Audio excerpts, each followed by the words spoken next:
It all began with a visit to an old, dilapidated house that had long been abandoned.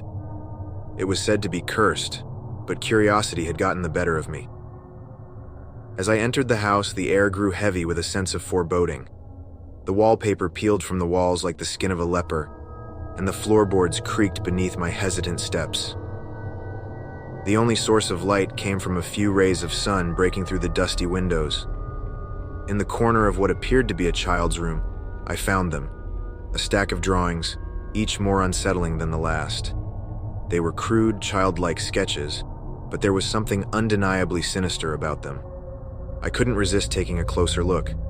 The first drawing depicted a smiling family, mother, father, and a little girl named Emily. They stood in front of the very house I was now exploring. Emily's eyes were hollow voids, a stark contrast to the exaggerated grin on her face. It sent shivers down my spine. The next drawing showed Emily in the same house, but this time she was alone. She was standing at the top of a staircase, her hands outstretched as if reaching for something unseen. Behind her, shadows lurked, and I swear I could almost make out a twisted, ghostly figure. As I flipped through the drawings, they grew progressively darker. In one, Emily was surrounded by spectral hands reaching out from the walls, each with long, bony fingers that seemed to claw at her. Another depicted her sleeping, while a sinister shadow loomed over her bed, casting a long, grotesque silhouette on the wall. I couldn't tear my eyes away from the drawings, each one more unnerving than the last. But it was the final drawing that left me paralyzed with fear. In it, Emily was nowhere to be seen. Instead, the room was filled with nightmarish creatures, horrifying amalgamations of twisted limbs, gaping mouths, and vacant eyes. They seemed to writhe and contort, trapped within the confines of the paper. I had to know more about Emily and the drawings, so I began to investigate. The locals whispered stories about the cursed child who had lived in the house years ago. Emily, they said, had been a troubled child. She had been plagued by night terrors and spoke of monsters under her bed. Her parents had grown increasingly worried as her drawings became more disturbing. They sought the help of countless therapists and specialists, but nothing seemed to quell Emily's fear. In a desperate attempt to rid their daughter of her nightmarish visions, they moved away from the house, leaving it to decay. But Emily's nightmares didn't end there. In fact, they seemed to follow her.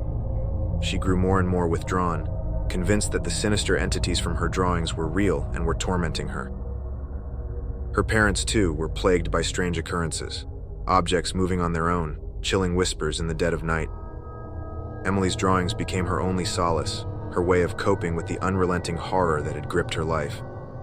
She drew the monsters to confront them, to understand them, but in doing so, she unwittingly brought them to life. One fateful night, Emily disappeared without a trace. Her parents were left in a state of shock, their grief compounded by the eerie drawings scattered throughout their home. No one knew what had become of her, and the house fell into disrepair, abandoned by those who feared its malevolent presence.